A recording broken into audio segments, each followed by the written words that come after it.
Akan Allah jegah negeri kita dari segala bahaya dan dari segala bencana. Kita terus bermunajat kepada Allah Subhanahu Wa Taala. Memang kita tidak bisa bermunajat di masjid, tapi barangkali munajat kita yang tulus dan ikhlas, munajat kita yang tulus dan ikhlas di rumah masing-masing, pasti akan Allah ijabah dan akan Allah mengangkat bala. Saya merasa sedih karena tidak bisa tarawih. Saya merasa menangis karena tidak bisa mudik. Saya merasa terluka hati saya karena tidak bisa Jumatan. Tapi ini ujian, wajib kita turuti, wajib kita imani.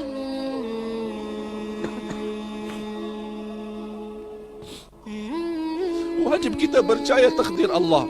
Dan kita lawan takdir, jangan takdir. Jangan kita orang keras kepala.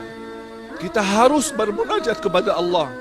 Karena tidak ada bala yang Allah turunkan, pasti berlaku kita dan dosa-dosa kita. Dan bagaimana Allah angkat bala? Dengan taubat kita, bermohonan kita, bermunajat kita kepada Allah Subhanahu Wa Taala. Saya yakin, karena di dalam ujian ada doa yang tulus dan ikhlas. Dari semua hal-hal yang mengganggu dan merusakkan akal kita, narkoba, minuman keras, membuat mabuk, hal-hal yang bisa menghilangkan kesadaran akal kita. Terus yang kelima, menjaga kehormatan diri. Di antara yang disebutkan darurat yang kelima ini, ada 5 darurat hal pokok dalam agama adalah hifdzun nafs, menjaga jiwa. Allah berfirman, wala tulqu biaidikum ila tahlukah, jangan sekali-kali kamu membuang diri di tempat yang membahayakan. Wa ahsinu, berihsanlah, berbuat kebaikan terhadap jiwamu, dirimu, karena Allah mencintai orang-orang yang berbuat kebaikan. Innallaha yuhibbul muhsinin. Ini kesempatan, apalagi kita memasuki dan menyambut bulan suci Ramadan. Menurut saya Ramadan ini, kali ini Allah memberikan ujian. Saya mengambil sebuah hikmah. Allah ingin kali ini ibadah kita berhubungan langsung sama Allah Subhanahu Wa Taala. Mungkin selama ini kita merasa nikmat sepanjang berkali-kali Ramadan yang berlalu. Nikmat i'tikaf, nikmat tarawih, nikmat buka bersama, nikmat ramai-ramai ke masjid. Tapi nikmat itu, saya ingatkan lagi, belum tentu kekal, belum tentu dijamin terus-menerus. Kali ini kita bisa menikmati Ramadan, tapi dengan kita bermunajat di rumah, kita tarawih di rumah masing-masing, kita menjaga diri di rumah. Karena ada hal utama dalam pandangan Islam, wal wiqayatu khairun minal ilaj. Menjaga itu lebih wajib, lebih baik daripada berobat. Artinya, menjaga dari apa? Dari segala sesuatu yang bahaya, apalagi dalam kondisi wabah. Dan wabah ini bukan pertama kali terjadi dalam sejarah Islam. Banyak sudah disebutkan oleh para ulama cerita-cerita. Sebagai Imam Ibnul Jauzi di tahun 440 sudah menceritakan wabah. Sambil beliau menggambarkan masjid tertutup, pasar-pasar tertutup, sambil jalan-jalannya sepi, tidak ada satupun orang yang jalan.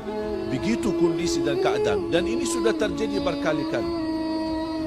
Bahkan Al-Imam Syafi'i yang kita ikuti mazhabnya. Cuba tolong orang yang ingin betul-betul mengikuti pandangan Imam Syafi'i. Dan saya yakin Imam Syafi'i kalau masih hidup dan masih ada di tengah kita akan mewajibkan kita diam di rumah. Karena itu pandangan Islam. Apa kata beliau? Kalau ada orang, ini dalam satu fikih di kitabnya Al-Um, kata beliau rahimahullah, kalau ada seorang yang ditagih hutang, dicari, ditagih, dia ada hutang dan tapi dia tidak mampu melunasinya, dan pemilik hutang ini lagi dicari, dikejar, dia saking takutnya karena dia malu menghadapi orang-orang yang mencarinya, dan dia tidak merasa nyaman Jumatan. Apa kata Imam Syafi'i? Dia boleh tinggalkan Jumatan dan diam di rumah. diganti dengan salat zuhur. Bayangkan, ini fikih Imam Syafi'i. Kalau ada orang kejar kita, ada hutang, boleh kita tinggalkan Jumat. Masa karena wabah ini masih ada orang yang meributkan, tidak boleh kita tinggalkan Jumat? Semenjak datangnya corona ini, COVID-19, saya tidak Jumatan dan saya tidak melaksanakan salat berjamaah, hanya di rumah bersama keluarga. Tidak beraktivitas ke mana-mana, selalu berusaha menjaga, karena itu perintah Islam. Itu perintah Nabi kita, Nabi Muhammad sallallahu alaihi wasallam. Sebagaimana Abdullah bin Abbas pernah menggambarkan ketika turun hujan besar, ini di hadis sahih Bukhari dan Muslim, beliau menyuruh muazzin ganti kata hayya 'alas salah, hayya 'alal falah dengan ucapkan sallu fi buyutikum, salatlah kalian di rumah masing-masing. Ada orang yang mengingkari, kok muazzin merubah kata-kata azan? Mana hayya 'alas salah yang selama ini kita dengar? Mana hayya 'alal falah? Sambil datangi ke Abdullah bin Abbas, apa ini? Mungkar besar, perbuatan sesuatu yang tidak pernah terjadi. Apa kata beliau? Kalian mengingkari perilaku saya, menyuruh muazzin menggantikan hayya 'alas salah, hayya 'alal falah dengan ucapkan sallu fi buyutikum, salatlah kalian di rumah. Hal ini sudah dilakukan orang yang lebih baik daripada saya dan daripada kalian. Itulah Nabi Muhammad sallallahu alaihi wasallam. Karena pernah juga terjadi di zaman Nabi Muhammad sallallahu alaihi wasallam, ketika turun hujan besar sampai jalannya sudah tidak dimungkinkan orang bisa lewati dengan nyaman, makanya Nabi Muhammad SAW menyuruh muazzinnya kumandangkan sallu fi buyutikum. Muncullah berbeza pendapat antara ulama. Ada yang berkata tetap laksanakan azan sebagaimana hayya 'alas salah, hayya 'alal falah, tetap la ilaha illallah. Begitu selesai azan baru disampaikan kataan sallu fi buyutikum, salatlah kalian di rumah masing-masing. Itu menurut pandangan mazhab Syafi'i dan ada beberapa mazhab yang lain. Intinya para jamaah sekalian dimuliakan Allah Subhanahu wa taala, COVID-19 bukan penyakit yang kita anggap remeh. Ini kita hadapi musuh yang sangat luar biasa serius untuk menyerang kita. Kita harus berhati-hati dan waspada.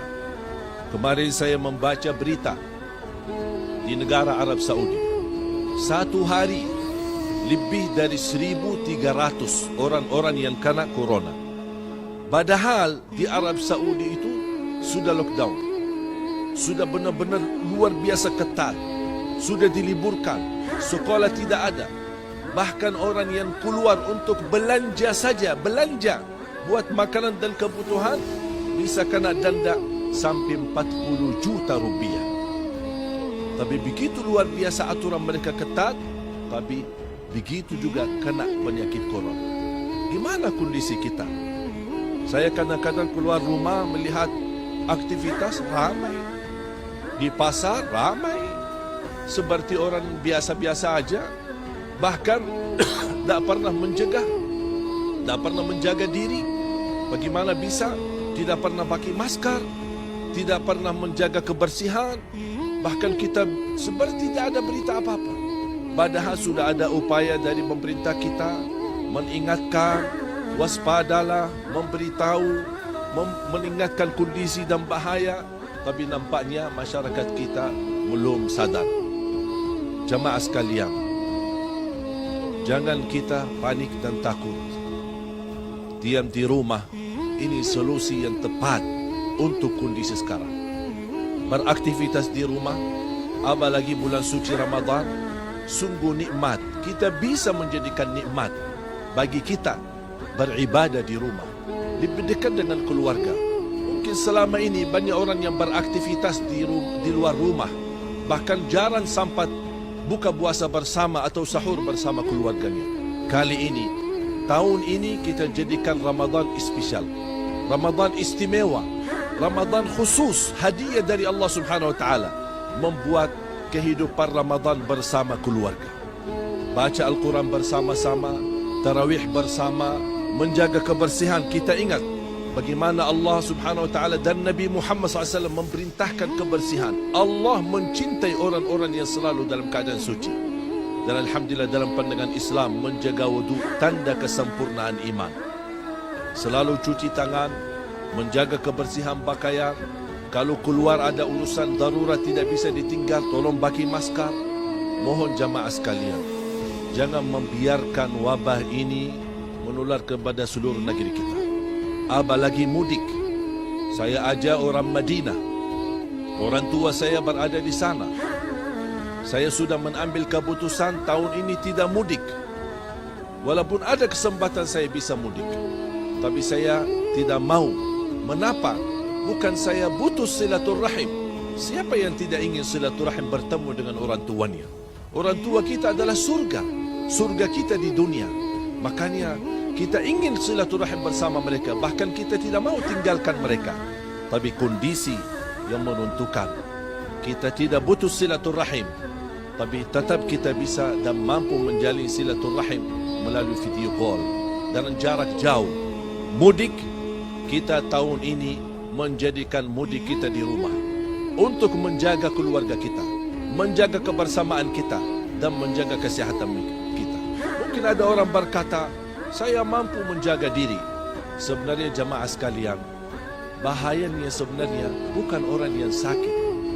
Yang lebih bahaya, kalau anak muda yang sehat, fisiknya kuat, beraktivitas luar biasa lancar, dia kena sakit, dia sudah positif corona, pulang ke rumahnya bersalaman dengan orang tuanya yang sudah tua dan usia, barangkali ada di antara keluarganya yang sakit-sakitan, disitulah menular penyakit ini dan bisa mengakibatkan meninggalnya orang tuanya.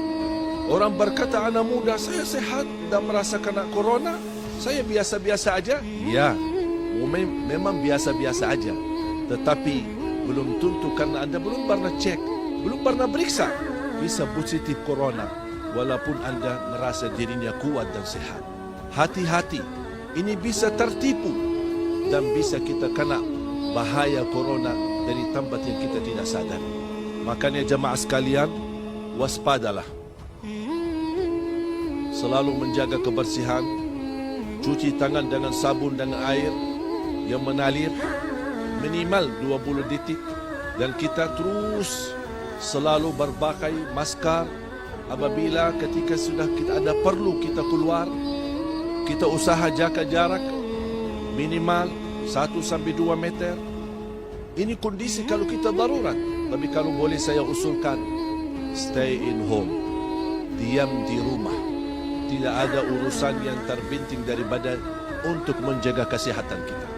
Di dalam pandangan Islam, menjaga kesehatan itu wajib. Makanya kita harus selalu berusaha untuk mencari ridha Allah Subhanahu Wa Taala. Apalagi umat Nabi Muhammad SAW, alhamdulillah Allah jadikan seluruh bumi ini menjadi bersih dan boleh menjadikan tempat salat.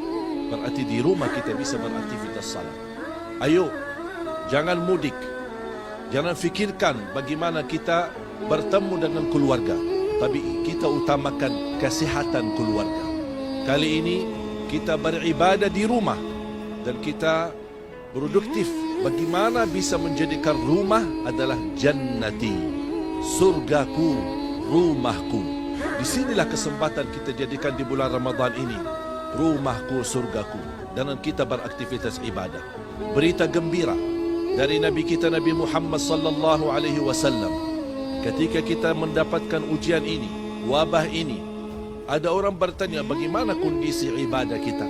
Selama ini kan kita usaha menyempurnakan ibadah, salat berjamaah, Jumatan, tarawih ramai-ramai di masjid, buka bersama, dan kita mengejar ingin meraih pahala yang sempurna. Tapi kalau kondisi begini, banyak kehilangan kesempatan kesempurnaan ibadah. Apa kata Rasulullah SAW di hadis yang diriwayatkan Imam Bukhari, "Idza marida al-'abdu aw safar, kataba Allahu lahu ma kana muqiman sahiha." Kalau ada di antara hamba karena dia musafir atau karena dia sakit, berkurang aktivitas ibadahnya, apa kata Rasulullah SAW? Tetap nilai pahalanya sempurna di sisi Allah Subhanahu wa taala. Sebagaimana dia dalam kondisi sehat dan tidak musafir, bahkan dia selalu berada di tempat yang normal. Makanya jamaah sekalian, jangan sia-siakan. Insya-Allah, sebagaimana banyak kenikmatan kehilangan di tengah kita, saya yakin dan percaya, insya-Allah cerita wabah corona ini, COVID-19, akan menjadi cerita berlalu. Kesempatan kita bermunajat kepada Allah Subhanahu wa taala, memohon, ayo para pemuda-pemudi di rumah, para orang tua, anak-anak yang salih-salihah, ayo kita semua di rumah masing-masing angkat tanganmu, memohon kepada Allah Subhanahu wa taala agar Allah mengangkat penyakit ini. Allah akan turunkan kemuliaan untuk negeri kita Indonesia. Akan Allah jaga negeri kita dari segala bahaya dan dari segala bencana. Kita terus bermunajat kepada Allah Subhanahu wa taala. Memang kita tidak bisa bermunajat di masjid, tapi barangkali munajat kita yang tulus dan ikhlas, munajat kita yang tulus dan ikhlas di rumah masing-masing, pasti akan Allah ijabah dan akan Allah mengangkat bala. Saya merasa sedih karena tidak bisa tarawih. Saya merasa menangis karena tidak bisa mudik. Saya merasa terluka hati saya karena tidak bisa Jumatan. Tapi ini ujian, wajib kita turuti, wajib kita imani.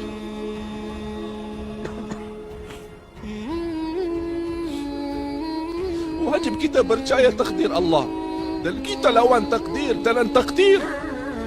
Jangan kita orang keras kepala.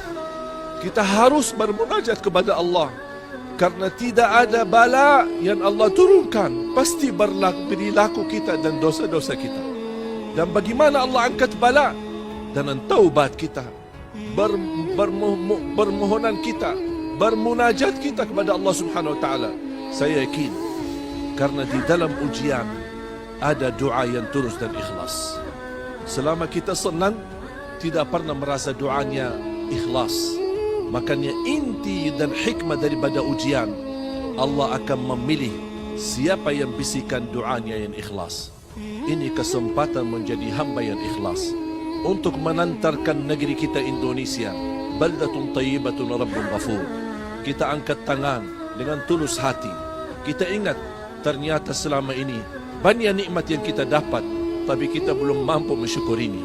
Mudah-mudahan dengan kita sabar terhadap ujian yang kita hadapi, mudah-mudahan Allah angkat segala penyakit ini, Allah angkat wabah ini. Dan kita memohon kepada Allah Subhanahu wa taala, apalagi di bulan suci Ramadan, bulan terkabul doa. Ya Allah ya Arhamar Rahimin, Ya Allah ya Arhamar Rahimin, Ya Allah ya Arhamar Rahimin. Berilah kepada kami kemampuan agar kami waspada, agar kami selalu menjaga diri, agar kami selalu turuti dan taati perintah agama Islam. Dalam kondisi ini kita mengikuti pandangan Nabi Muhammad sallallahu alaihi wasallam. Apalagi pandangan Nabi Muhammad dan pandangan pemerintah menjadi sama dan satu tujuan, untuk menjaga masyarakat kita dari segala bahaya dan penyakit. Jadilah orang-orang yang pahlawan untuk diam di rumah, karena inilah posisi kepahlawanan kita, posisi perjuangan kita. Lindungi diri, lindungi orang lain. Mari menangkan perang melawan COVID-19. Indonesia bisa. Salam tangguh